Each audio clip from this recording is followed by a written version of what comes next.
హైదరాబాద్లో నీటి కష్టాలు మొదలయ్యాయి. చాలా చోట్ల గ్రౌండ్ వాటర్ అడుగంటిపోయాయి.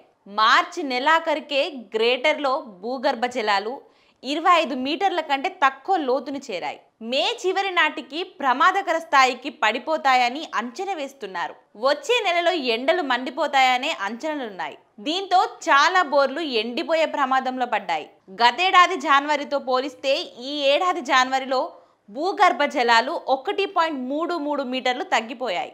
కుకట్పల్లి ప్రాంతంలో అత్యధికంగా 25.9 మీటర్లు లోతుకు భూగర్భ జలాలు పడిపోయాయి. కుకట్పల్లి జోన్లో భారీ భవనాల నిర్మాణం వల్ల నీటి లభ్యత తగ్గిపోతుందని స్థానికులు ఆందోళన వ్యక్తం చేస్తున్నారు. మే చివరి నాటికి ఇక్కడ పరిస్థితి మరింత ఆందోళనకరంగా ఉండే అవకాశం ఉందని అధికారులు అంచనా వేస్తున్నారు.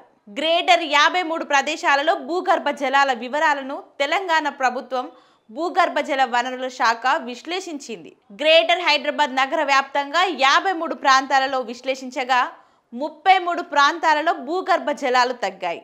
మరో 20 ప్రాంతాలలో పరిస్థితి కాస్త మెరుగ్గా ఉంది. మరోపక్క భూగర్భ జలాలు అడుగంటిపోవడంతో వేసవిలో బోర్లు ఎండిపోతున్నాయి.